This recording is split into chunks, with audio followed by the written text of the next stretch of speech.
breaks up with me on the daily because he doesn't want this life for me.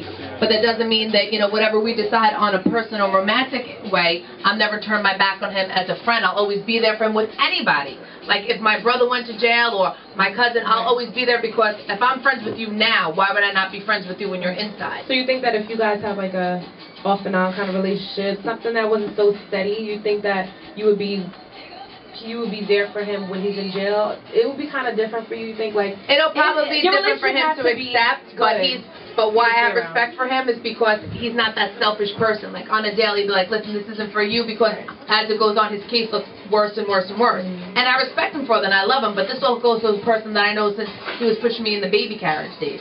So it goes a little bit deeper. But any person that has... almost your family member in jail. And that was a problem, because, you know, he was like a family member, so a lot of things go into issues, and a lot of people didn't like it. So he knows what's going on with you out here. Oh, he doesn't agree with it. Well, he didn't want me to do the show, but the same way that maybe I didn't want him to be involved in certain things, like he's got to walk his lane and I have to walk mine. You know, that to be some type of compromise.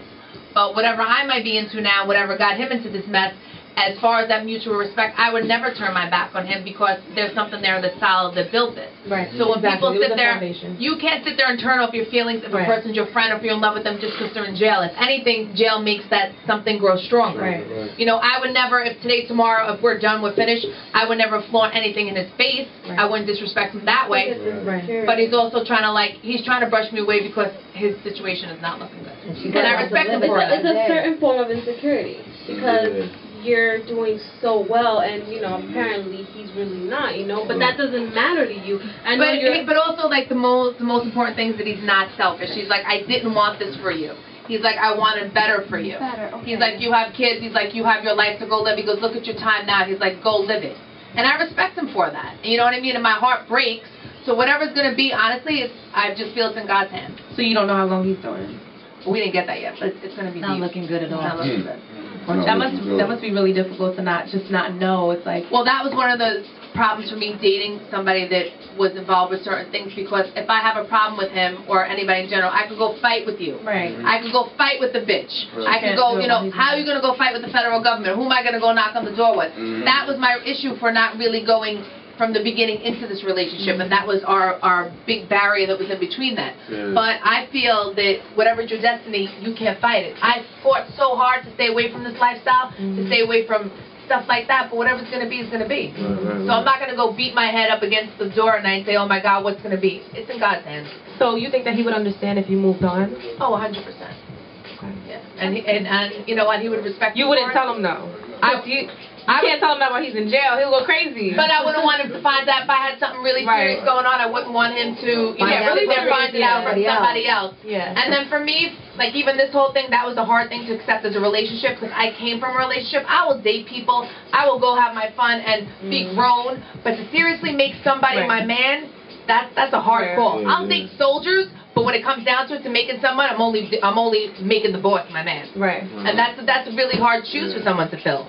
So you're going to respect him and not be with anyone else in a relationship, but you're going to have your fun. While you're here, you don't know. I'll do me. He doesn't want me to sit home. He doesn't want me to to collect us. He wants me to go out, enjoy my time, not stay home, and whatever it may be is going to be. You know, and I respect him for that. And whatever certain things we have between us, you know, I may not want to reveal because those things are private. But it's But you're always picking up that phone call. I'm always picking up that phone call. I still do my visits, even if, you know what, I'm still going on those visits, because even if tomorrow we're done, I'm still going to be there for him. You want to do it for him. It's also for you me, in a way. Also for me, because I want to see how you're doing. We had something together, even if we might not be down the road, you know, be that romantic, you know, person still, but you want to make sure he's good. You're my man. You know, even if the sense we might be romantically, you might be my boy. I would still do that for somebody. If they were anybody in jail, if you had something with them, you need to hold that person down, regardless. Every Tuesday are her jail visits, and then it's core links between emails every day and phone calls. So does he watch you? Because I know they have TV out there. Well, that was the whole thing. He watched one episode, And unfortunately, I think it was the fight, and then he didn't get to see it anymore because they took it. But when I do go to jail now, they recognize me, which is a little bit weird.